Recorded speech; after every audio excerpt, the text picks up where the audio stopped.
10월에 마지막 주를 맞이하여 우리 찬양 예배로 하나님께 영광을 올려드렸습니다. 찬양 예배를 한 달 앞두고 미리미리 저희가 공지를 합니다. 요즘에 주보를 잘 안 드리다 보니까 전달이 잘 안 되긴 하는데, 그래도 저희가 카톡방에다 올려놔서 주보를 미리 보시도록 이렇게 하는데요. 광고 내용을 보시면 찬양 예배가 언제 드립니다 하면서 이렇게 올려놓죠. 찬양 예배를 이렇게 들을 때마다 벌써 한 달이 지나갔구나 라는 생각이 들게 되는 거예요. 또 한 달 지나갔구나. 이거 저 빠르네. 9월 찬양 예배 드린 지가 엊그제 같은데 벌써 10월 달이 되었네. 시간의 흐름에 따라서 계절의 변화도 얼마나 정확하게 찾아올지 모릅니다. 제가 다른 동네에 살 때는요, 저기 이제 윗동네에서 살 때는요, 주로 쓰던 표현이요, 기나긴 겨울이라는 표현을 많이 썼습니다. 기나긴 겨울. 기나긴 겨울. 정말 겨울이 더 길게 느껴졌어요. 어떤 계절보다도 겨울이 너무나도 길게 느껴지기 때문에 그냥 기나긴 겨울이라고 표현했습니다. 근데 제가 부산에 내려오 보니까요, 기나긴 겨울도 있지만 기나긴 여름도 있더라고요. 언제부터 여름이 시작해서 언제부터 여름이 끝난지 모르겠어요. 1, 2주 전까지만 해도요, 어찌나 더운지 제가 반팔 옷을 입고 다녔습니다. 1, 2주 전까지만 해도요. 근데 이제는 반팔이 뭐예요? 이제 긴팔에다가 외투까지 껴입고 다니고 있습니다. 환절기에 감기 걸리지 않도록 노력하고 있어요. 우리 성도님들 빠르게 흘러가는 이 세월 속에서 옷도 따스하게 입으시고 감기 걸리지 않도록 늘 건강 조심하시기 바랍니다. 지난주에 우리가 새 포도주는 새 부대라는 말씀을 드리면서 새 포도주는요, 변화를 일으킬 수밖에 없기 때문에, 다시 말해서요, 성령님은 변화를 일으킬 수밖에 없기 때문에, 성령님은 우리 안에서 변화를 일으키실 수밖에 없기 때문에, 우리가 헌 부대가 아니라, 낡은 부대가 아니라 새 부대가 되어서, 새로운 부대가 되어서 성령님께서 일으키시는 그 변화의 바람에 순종하고 적응하고 우리를 변화시킬 수 있어야 된다고 말씀을 드렸습니다. 주님이 변화의 주체가 되시기 때문에 그런 거예요. 우리가 주님의 영을 모시고 주님의 말씀을 따라 살면서 나아가는데요, 당연히 주님이 일으키시는 그 변화에 우리가 순응하면서 살아가야 되는 게 맞는 거죠. 변화에 순응하지 못하고 전 변하기 싫어요, 저는 변화되지 않을래요 하면서 변화를 거부하고 살아가다가요, 낡은 부대가 이 새 포도주를 견디지 못하고 마침내 터쳐지는 것처럼, 새 포도주를 다 쏟아내고 마는 것처럼 우리 심령에 성령님을 모시고 살아가는 우리도요, 낡은 부대와 같은 마음, 낡은 부대와 같은 생각, 낡은 부대와 같은 우리의 라이프 스타일을 내려놓고 이제는 우리가 새 부대가 되어서 살아가야 될 줄로 믿습니다. 새 부대가 되지 않으면요, 성령님의 그 변화를 우리가 감당할 수가 없어요. 감당할 수 없습니다. 감당할 수 없다는 말이 뭔 말인가요? 성령님이 우리 안에 임재하시고 우리의 마음과 우리의 생각과 우리의 의지와 우리의 삶을 변화시켜야 우리로 거룩하게 하시고 우리를 천국으로 인도하시고 우리로 하나님 나라에서 칭찬과 상급과 면류관을 얻게 하실 텐데, 우리가 새 부대가 되어서 변화되지 않으면요, 성령님과 우리가 서로 계속 마찰을 빚는 거예요. 성령님은 변화하고 싶어 하시는데 우리는 변화를 거부하니까 자꾸만 마찰이 일어나요. 계속 마찰이 일어나요. 결국에 어떻게 됩니까? 성령님께서 내 안에 머무시지 못하고 터쳐나오시는 역사가 일어나게 되는 겁니다. 터쳐나오는 역사. 성경에서 그렇게 된 이 대표적인 인물이 누가 있을까요? 저는요, 다윗 왕이 있기 전에 세워진 이스라엘 첫 번째 왕 사울 왕이 바로 그 사람이라고 생각이 됩니다. 그에게는요, 하나님의 부르심이 있었습니다. 부르심이 있었어요. 하나님이 다윗만 부르신 게 아니에요. 사울도 부르셨습니다. 사울을 부르셨어요. 사울이 왕이 된 게요, 그냥 어쩌다가 왕이 된 것 같죠? 아니에요. 하나님의 철저한 계획이 있었습니다. 표징이 있었어요. 사인이 있었습니다. 부르심이 있었어요. 사무엘 통해서 하나님이 왕으로 세우실 표적들을 나타내 주셨어요. 그리고 누가 기름 부었어요? 사무엘 선지자가 기름 부었어요. 네. 이런 사람 흔치 않습니다. 다윗만 사무엘이 기름 부어서 왕 된 게 아니에요. 사울도요, 사무엘이 기름 부어서 왕이 된 사람이에요. 다시 말해서 기름 부음을 받았다는 겁니다. 사울왕은요, 외형적으로만 왕이 되었을 뿐만 아니라 그에게는 성령님의 임재에 도취되어서 그런 나타나게 되어지는 임재의 역사도 있었습니다. 놀라운 사람이에요. 하나님의 영이 그에게 임하게 되자 그는 온종일, 하루 왼종일 예언하는 사람이 되었어요. 이런 사람 성경에 많이 기록되지 않습니다. 네. 예언을 한다니까요, 이 사람이. 그냥 왕에서 끝난 사람이 아니에요. 예언을 했습니다. 하루 왼종일이요. 저도 그렇게 아직까지 예언을 못 해봤는데요. 온종일 예언하는 사람이 바로 이 사울이었습니다. 또 그에게 악신이 막 들어와가지고 악신이 막 역사할 때가 있었는데요. 그러니까 다윗의 손으로 타는 이 수금을 통해서, 다윗이 수금을 타니까요, 얼마나 성령께서 역사하시는지, 찬양 가운데 능력이 나타난 줄 믿으시기 바랍니다. 아멘. 찬양 예배 괜히 하는 게 아니에요. 찬양할 때 하나님의 영이 역사하십니다. 아멘. 그 영이 무슨 일을 해요? 치유하는 일을 합니다. 아멘. 영적인 치유를 하는 일을 한 거예요. 그래서 사울의 영 가운데 막 악신이 들어와가지고 막 괴롭게 하고 머리가 너무나도 아프고 막 너무나도 힘들게 하는 그 상황 가운데 다윗이 타는 그 수금을 통해서 하나님이 영적인 치유의 역사를 허락해 주셨습니다. 그래서 다윗이 수금을 타면요, 머리가 맑아져요. 깨끗해져요. 영이 깨끗해지는 역사가 일어나는 거예요. 이렇게 사울은요, 자신의 삶에 대한 예언의 성취가 있었고요, 자신의 온종일 예언하는 그런 성령의 임재에 잠긴 적도 있습니다. 성령의 임재로 인하여서 영적인 치유도 경험해 보았습니다. 또한 자신을 불러 세우시고 자신에게 하나님의 말씀을 전해준 영적 지도자가 바로 옆에 있었어요. 네. 얼마나 놀라웁니까? 사무엘 같은 영적 지도자가 흔치 않습니다. 흔치 않아요. 성경 통틀어도 흔치 않아요. 그만큼 놀라운 복을 받은 사람입니다. 뿐만인가요? 자신의 아들이 누구죠? 아들이 요나단이에요. 이 사람이 하나님과 동사했다고 기록되어 있습니다. 하나님과 동행할 줄 아는 사람이 바로 자신의 아들이에요. 네. 뿐만입니까? 자신의 부하 장수가요, 믿음으로 하면 둘째가 서럽습니다. 네. 믿음으로 해서 둘째가 하면 서러운 사람이에요. 네. 성경 통틀어서 둘째가 하면 서러운 사람이 바로 이 사람의 부하 장수입니다. 네.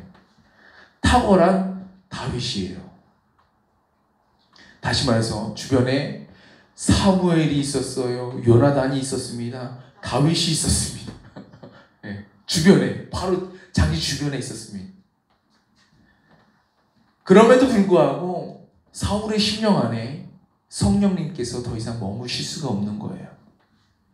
성령께서 터쳐나오시고야 말하십니다. 성령께서 떠나가신 그 삶이 어떻게 될까요? 그 삶이 어떻게 될까요? 성령님이 본질이라면요, 우리는 껍데기에 불과한 거예요. 주님이 본질인 거예요. 우리는 껍데기에 불과합니다. 우리는, 착각하지 마세요. 우리는 포도주가 아닙니다. 우리는 뭐예요? 우리는 가죽 부대예요. 우리는 껍데기입니다. 주님이 본질인 거예요. 내가 존귀한 이유는요, 바로 내 안에 누가 계시기 때문에요? 예수님이 계시기 때문에 존귀한 거예요. 성령님이 계시고 하나님이 내 안에 계시기 때문에 우린 존귀한 존재입니다. 우리 옆 사람과 다시 한번 인사하실까요? 당신은 존귀한 존재입니다. 당신은 존귀한 존재입니다. 존귀한 분이세요. 한 분 한 분이 다 존귀한 분이세요. 왜요? 여러분이 사업에 가서 뭐 일을 하고, 여러분이 뭐 아들 딸을 뭐 저처럼 뭐 5이나 낳고 뭐 많이 낳았다고 해서 존귀한 존재인가요? 아니에요. 내가 일을 많이 해서 내가 훌륭한 업적을 남겨서 내가 좋은 직장을 다니기 때문에 존귀한 존재입니까? 아니에요. 착각하지 마세요. 가죽부대에 불과합니다. 그거 가죽부대예요. 썩어지고 말 거예요. 아무것도 아닌 거예요.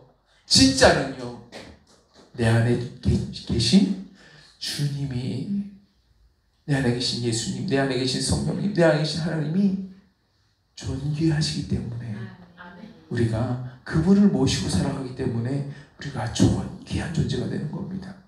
너무나도 존귀한 거예요.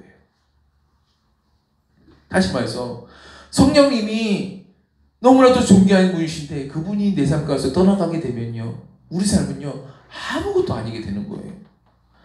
터쳐버린 가죽부대가 무슨 쓸모가 있어요? 아무 쓸모가 없는 거예요. 그래서 사울의 마지막은요, 비참할 수밖에 없는 겁니다. 완전 비참할 수밖에 없어요. 저는 이 사울의 삶을 터쳐버린 가죽부대의 삶이라고 생각이 되어집니다. 그 삶을 보면서 그에게 없는 것이 무엇일까? 그 삶에 없는 것이 무엇일까? 한번 고민하게 되었습니다. 성경에서 말한 웬만한 좋은 것들은 다 그 삶에 있었어요. 뭐 예언도 있었고요, 치유의 역사도 있었고요, 뭐 선지자이자 마지막 사사였던, 또 제사장이었던, 그 말이 땅에 떨어진 적이 없는 사무엘이 바로 그의 삶 가운데 있었습니다. 아들 부하 장군 다 대단하잖아요. 주님이 일으키시는 구원 역사를요, 아들 요나단을 통해서, 그리고 다윗을 통해서 경험했잖아요. 놀라운 일을 경험했습니다. 사울은요, 다윗과 골리앗 이야기를 우리 애들은 만화를 보고, 우리 아이들은 이야기를 통해서 귀로 들었는데요, 책으로 봤는데요. 그런데 이 사울은요, 전장에서 직접 자신이 눈뜨고 보았습니다. 자기가 직접 보았어요. 눈을 뜨고 자신의 눈으로 봤다니까요. 골리앗이 다윗의 손에 죽는 것을 봤다니까요. 놀라운 겁니다. 하나님의 역사를, 하나님의 살아 역사하시는 그 운행하심을 자신의 눈으로 똑똑히 목격했던 사람이 바로 이 사울이었습니다.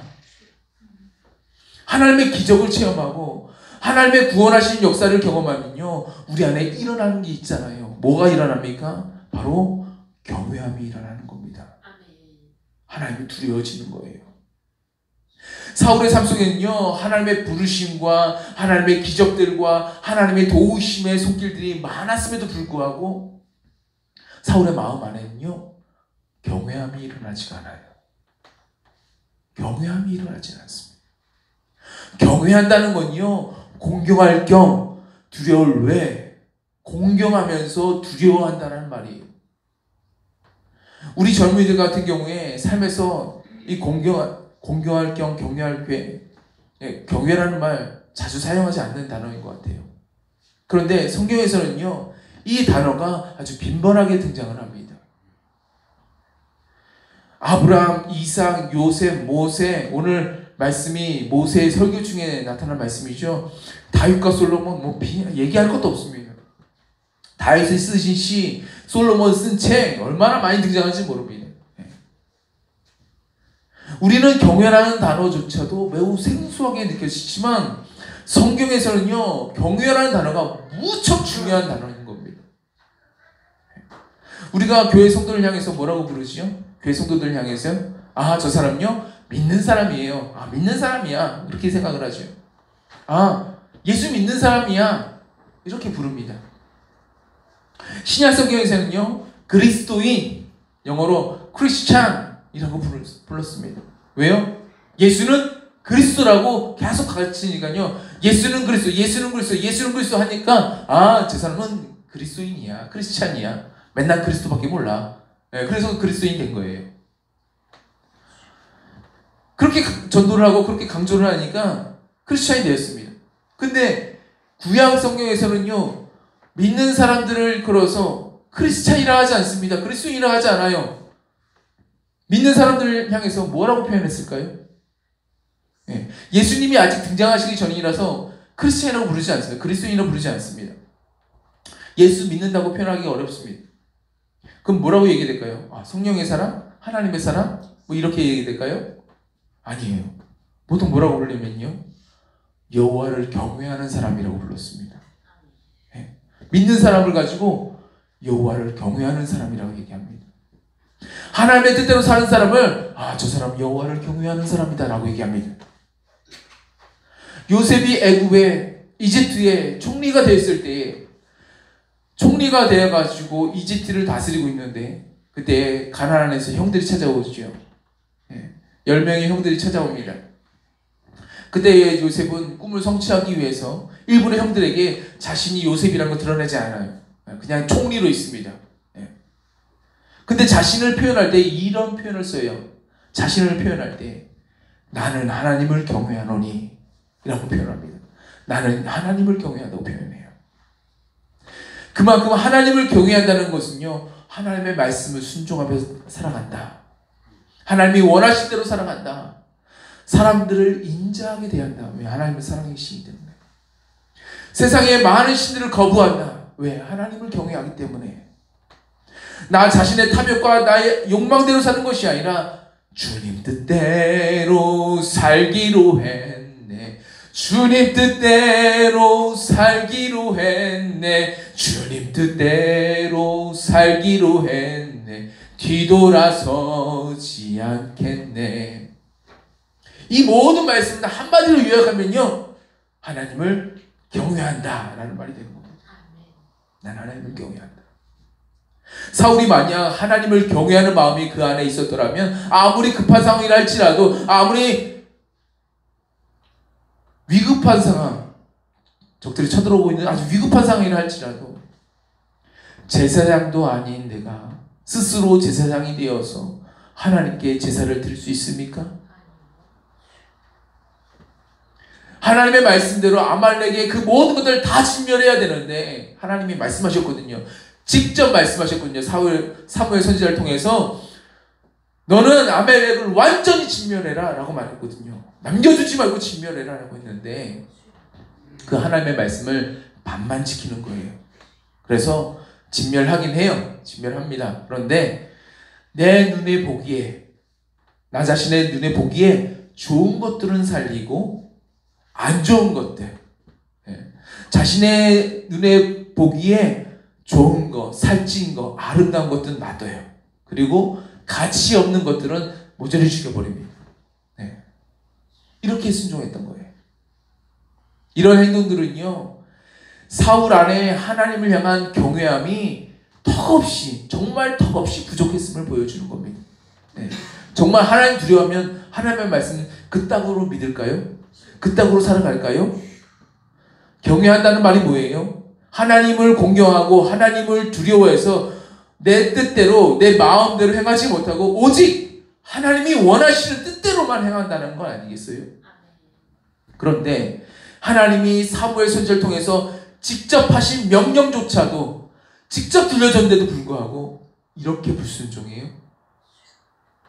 이것은요, 그에게 하나님을 향해서, 여호와를 향해서 경외함이 없다라는 증거인 것입니다. 예수님을 믿는 사람이면 예수님을 정말 마음 깊이 믿어야죠. 그분의 말씀을 믿고, 그분의 삶을 믿고, 그분의 약속을 믿어야죠. 그게 예수 믿는 사람이 아니겠습니까? 이 말을 구약대로 하면요, 하나님을 믿는 자, 여호와를 믿는 자라면 여호와를 경외해야죠. 그분을 공경하고 그분을 두려워해서 그분이 하신 말씀, 그분의 하신 말씀에 1.1획도 벗어나서는 안 된다는 것입니다. 벗어나면 안 된다는 거예요. 유대인들 지금 보세요. 지금도요, 유대인들은요, 안식일을 범하지 않으려고요, 뭘 합니까? 안식 범하지 말라는 계명이 있잖아요. 10계명이 그 계명이 있잖아요. 4계명이 있잖아요. 그래서 뭘 합니까? 안식일에 1마일, 우리 식대로 표현하면요, 1.1km, 그 1.1km 이상은 걷지 않아요. 1.1km 안식일에 토요일마다 1.1km는 걷지 않아요. 심지어 엘리베이터를 탔어요. 엘리베이터를 유대인하고 다 같이 탔습니다. 유대인은요 자신이 타야 할 버튼을 누르지 않습니다. 버튼을 누르지 않아요. 교회 가려면 5층이라고 딱 눌러야지 올라가잖아요. 그런데 버튼 안 눌러요. 버튼 누가 누르래요? 저 같이 탄 사람 그 사람만 보고 누르라고 한 거예요. 왜요? 안식일에는 아무 일도 하지 말라고 했으니까요. 너희는 어차피 지옥 갈 종자들이니까 니는 눌러라. 나는 안 누른다. 이런 거예요. 근데 사울은요 아예 대놓고 하나님의 말씀을 무시를 한 겁니다. 이것은요 이스라엘 전체 문화를 생각해 보면요 정말 어마무지한 죄인 겁니다. 어마무지한 죄인 거예요. 한마디 말씀 안식일을 기억하여 거룩히 지켜라. 그 한마디 말씀을 지키기 위해서 버튼까지도 안 누르면서 막 이러고 있는 사람들이었는데, 그런데 하나님의 말씀 대놓고 무시해요. 대놓고 안 지켜요. 이건요 어마어마한 일인 거예요. 하나님은요 이스라엘 출애굽하시면서 영적으로 말하면 우리를 죄악에서 구원하시면서 하나님이 원하시는 것들을 모세를 통해서 이렇게 말씀해 놓으셨는데, 신약으로 말하면 예수님 우리를 향해서 진리의 말씀을 선포하신 것과 같죠. 오늘 신명기에 나오는 이 모세의 설교에서 하나님이 우리를 향해서 원하시는 하나님의 바람이 담겨있는 말씀을 지금 선포하고 있습니다. 오늘 이렇게 말씀하십니다.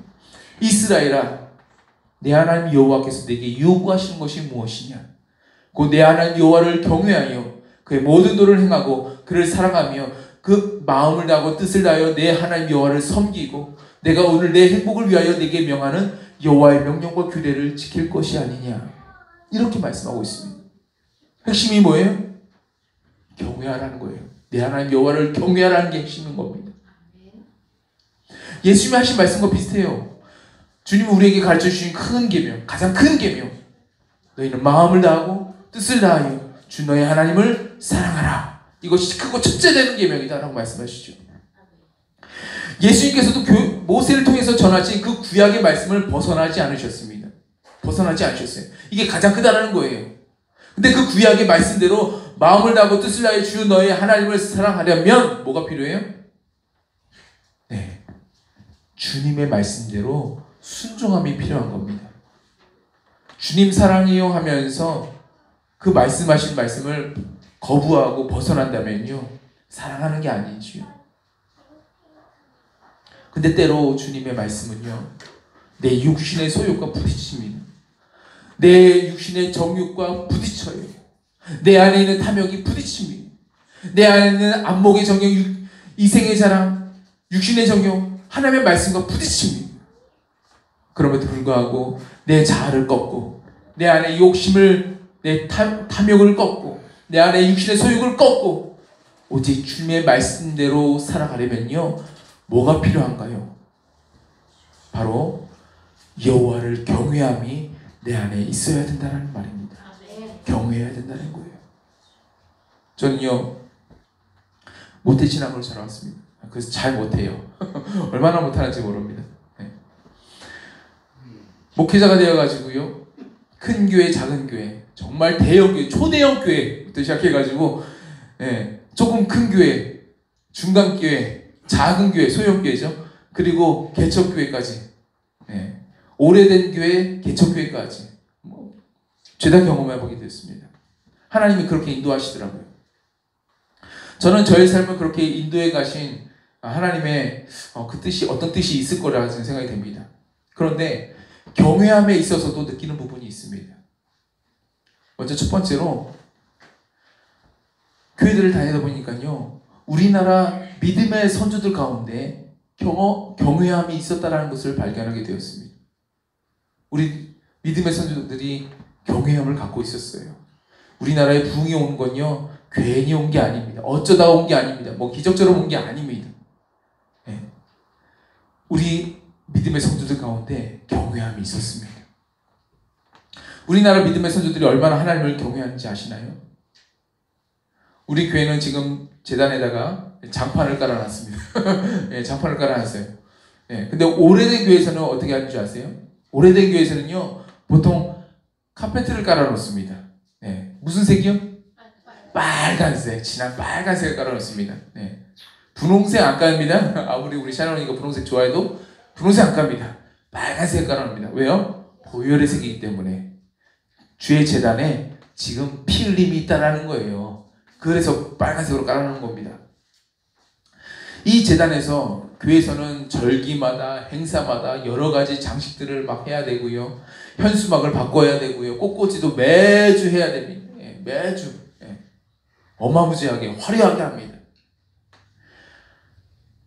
제단에서 해야 할 일들이 생각보다 많아요. 그러면 저는 젊은 전도사다 보니까 어떻게 합니까? 예. 일이 많고 바쁘잖아요. 어떻게 해요?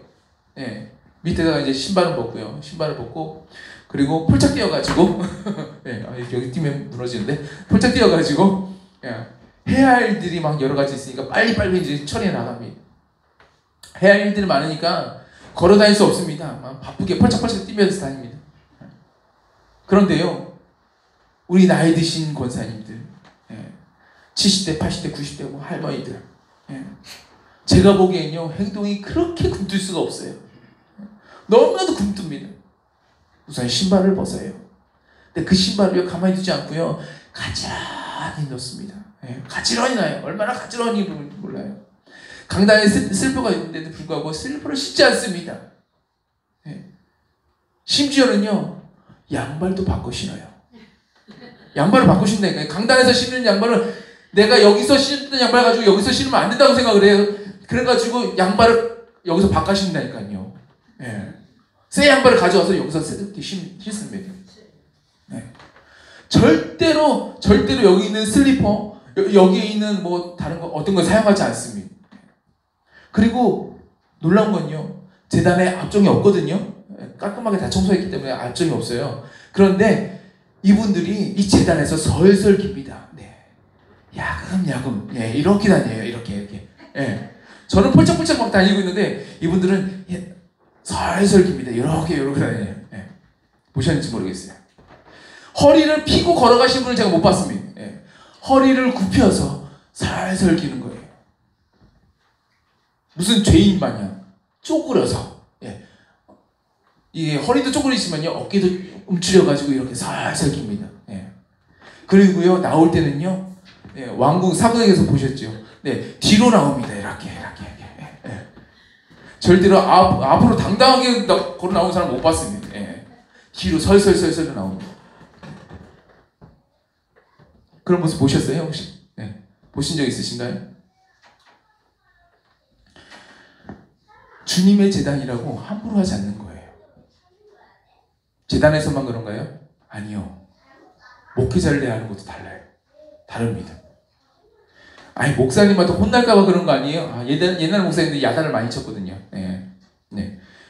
제가 여러분한테 막 이름 호명하면서 야단을 치잖아요. 근데 예전에는요, 대놓고 호명하면서 그 사람 대놓고 얘기를 합니다.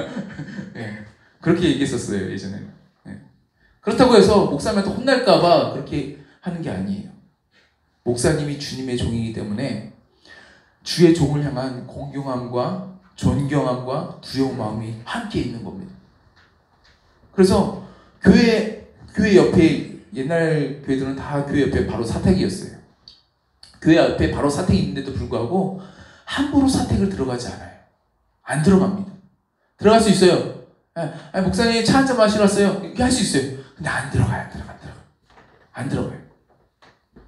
목사님도 사람이기 때문에 말이나 행동이나 실수가 있을 수 있습니다. 네. 그래서 뒷얘기 할 수가 있잖아요. 그죠? 뒷얘기 할 수 있잖아요. 앞에서는 말 못하고 뒤에서 막 뭐라 할 수 있잖아요. 그런데 그분들이요 함부로 왈가왈부하지 않으세요. 오히려 젊은 사람이나 뭐 믿음이 적은 사람들, 다른 사람들이 와가지고 막 목사님에 대해서 왈왈 하면요, 에이 이 사람아, 함부로 하지 말라고 딱 끊으십니다. 진짜 딱 끊으세요. 그냥 얘기해서 딱 끊으십니다. 그럼 목사님이 그럼 착해서요? 선해서요? 잘해서요? 아니에요. 목사님이 대단해서가 그런 게 아니라 하나님을 두려워해서 그런 거예요. 예? 그들의 마음이 한 가지예요. 하나님을 두려워해서요. 그분들은요, 하나님이 세우신 하나님의 종은 하나님께서 다스릴 거야. 내가 관여할 일이 아니야. 이 생각을 갖고 있는 거예요. 섬기면 또 어떻게 합니까? 자신은 못 먹고 자신은 좀 굶주린다 할지라도, 자신은 좀 못 입는다 할지라도 목사님 앞에 계란 2알이라도 갖다 드려요. 진짜 계란 2알이라도 갖다 드립니다. 네. 김홍도 목사님이 그 어머니 간증을 종종 하시거든요.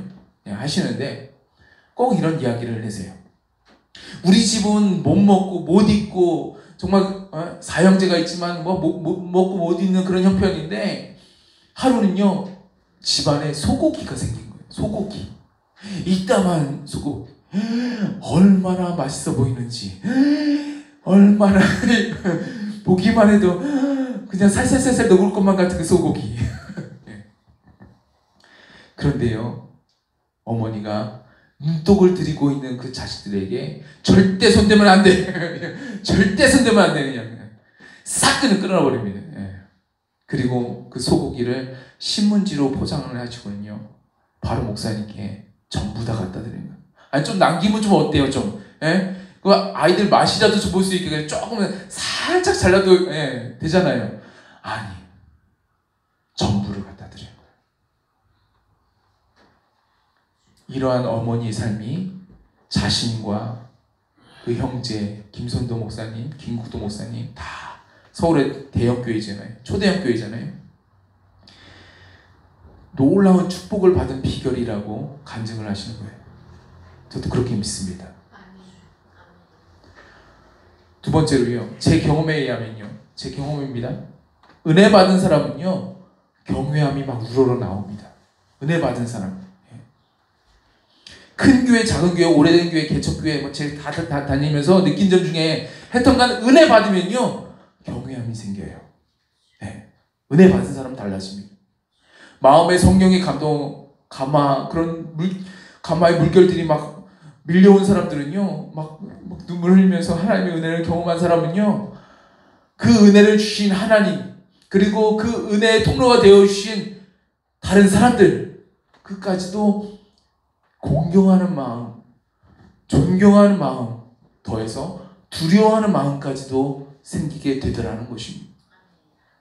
우리 교회는 예배 마치고 난 다음에 바로 식당으로 가서 수고하셨습니다 하면서 바로 식당으로 가서 식사를 하시기 때문에 저희는 악수를 따로 하지 않아요. 악수를 따로 하지 않습니다. 근데 보통 다른 교회들 다녀보면요, 예배를 마치면 요 문 앞에 목사님이 서 계십니다. 후주할 동안에 목사님 가서 딱 서 계세요. 그러면 한 분 한 분 가시는 분들과 손 잡고 악수를 합니다. 인사를 하는 거죠. 아무리 부교육자라 할지라도 설교를 하고 나면요, 항상 담임 목사님 옆에 서가지고 같이 인사를 하게 했어요. 어느 교회나 다 마찬가지입니다. 그게 인사를 해요. 그러면 되게 일반적인 교인이라면 보통 목사님과 손을 잡고 인사를 나눕니다. 정말 설교가 듣기 불편했거나, 정말 바쁜 일이 있었거나, 정말 목사님이 꼴도 보기 싫어가지고 감정적으로 정말 인사 나누기 싫은 사람들 빼고는요, 그런 사람들은 다 휙 하고 가버리지만 대부분의 성도들은요, 예배 마치고 목사님과 인사를 나눠요. 근데 인사를 나누면요, 어떤 분은 고개를 빳빳이 들고 막 손을 이렇게 딱 내밉니다. 어떤 분은 목사님 수고하셨어요 하면서 그냥 인사를 나눕니다. 또 어떤 분들은 이제 막 목사님 감사합니다 하면서 막 안아주시기도 하세요. 근데 어떤 분들은요, 목사님의 손 잡는 것조차 두려워가지고요, 벌벌벌 떨어지시는 분이 계세요. 주로 그분들의 눈가에 눈물이 고여 있습니다. 눈시울이 젖어 있습니다. 은혜 받은 분들이요, 거만한 포즈로 목사님 인사합시다 이렇게 해보죠, 한 번도 못 봤습니다.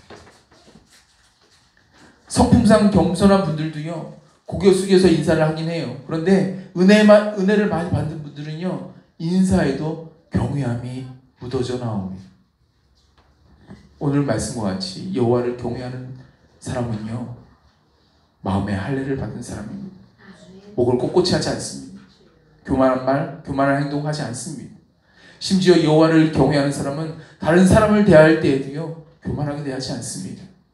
겸손함과 인자함을 가지고 대합니다. 고아를 대할 때에도, 과부를 대할 때에도, 나그네를 대할 때에도 경외하는 사람은요 하나님의 정의와 하나님의 사랑으로 대하듯이 그렇게 대한다는 것입니다. 그래서 오늘 말씀은 12절에도 내 하나님이 요구하신 것이 내 하나님 여호와를 경외하는 것이라고 말씀하고 있고요. 20절에도 내 하나님 여호와를 경외하여 그를 섬기며 그에게 의지하고 그의 이름으로 맹세하라 라고 말씀하고 있습니다. 왜죠? 그분은 17절과 20절 말씀대로 너희 하나님 여호와는 신 가운데 신이고 주 가운데 주시고 크고 능하시며 두려우신 하나님이기 때문에 그 하나님이 너를 위하여 크고 두려운 일들을 행하셨기 때문에 믿음의 길을 가는 우리를 향하여서 여호와를 경외하라 라고 말씀하시는 겁니다. 그래서 성경은 여호와 경외하기를 배우래요. 배우라고 합니다. 신명기 14장 23절 배우라고 합니다. 여호와 경외하기를 항상 배우래요. 무엇으로요? 하나님의 말씀을 순종함으로 여호와 경외하기를 배우라고 하는 겁니다. 이건 배우는 겁니다. 배워야 돼요. 하나님의 말씀을 순종하면서 하나씩 순종하면서 배워가는 겁니다. 오늘 신명기 말씀과 같이 말씀을 지키며 여호와 경외하기를 배우고 여호와 경외하기를 항상 배우는 사람에게는 주님이 축복을 내리시지만 그렇지 않고 여호와를 경외하지 않는 사람에게는 어떻게 하시겠다고 지금 말씀하시던가요? 신명기 28장 58절 이하의 말씀, 제일 잔인한 말씀이, 가장 극렬한 저주의 말씀이 바로 여호와를 경외하지 않는 자에게 이루어진다라고 말씀하세요. 반대로 여호와를 가장 경외하는 사람에게, 여호와를 경외하는 자에게 하나님이 어떤 은혜를 베풀어 주신다고 약속하십니까? 제가 이 말씀들이 여러 구절이 있지만 이 말씀 다 읽어드리면 우리 전도사님이 아까도 배고프시다 그랬는데 시험에 드세요. 다 읽을 수가 없습니다. 제가 지금 구절을 제가 10몇 개를 지금 찾아봤거든요. 근데 다 읽으면 벌써 12시 6분인데 시험에 드셔서 도저히 다는 못 듣겠습니다. 간단하게 6가지만 말씀드리겠습니다. 첫 번째, 그가 가야 할 길을 주님이 알려주세요. 여호와를 경외하는 자 누구냐? 그가 택할 길을 그에게 가르치시리로다. 두 번째, 주님의 친밀하심이 그의 가운데 있습니다. 여호와의 친밀하심이 그를 경외하는 자들에게 있으며 그의 언약을 그들에게 보이시리로다. 세 번째, 주님이 그의 부족함을 채워주십니다. 너희 성도들아 여호와를 경외하라. 그를 경외하는 자에게는 부족함이 없도다. 네 번째, 주님이 그들에게 기업을 주십니다. 주 하나님이여 주께서 나의 소원을 들으시고 주의 이름을 경외하는 자가 얻을 기업을 내게 주셨나이다. 다섯 번째, 주님의 구원과 영광을 그들에게 주십니다. 진실로 그의 구원이 그를 경외하는 자에게 가까우니 영광이 우리 땅에 머무르리이다. 마지막 여섯 번째, 주님의 인자하심이 경외하는 자에게 있습니다. 이는 하늘의 땅에서 높은 같이 그를 경외하는 자에게 그의 인자하심이 크심이로다. 이외에도 말씀들이 굉장히 많습니다. 그런데 다 읽어드리지 못하겠습니다. 이 밖에도 성경은 누차 여호와를 경외하라 그리하면 복을 받게 된다라고 누차 전하고 있습니다. 우리가 예수를 믿는다는 것은요, 주님의 말씀을 이제 내가 받아들이고 따르겠다는 의지인 거죠.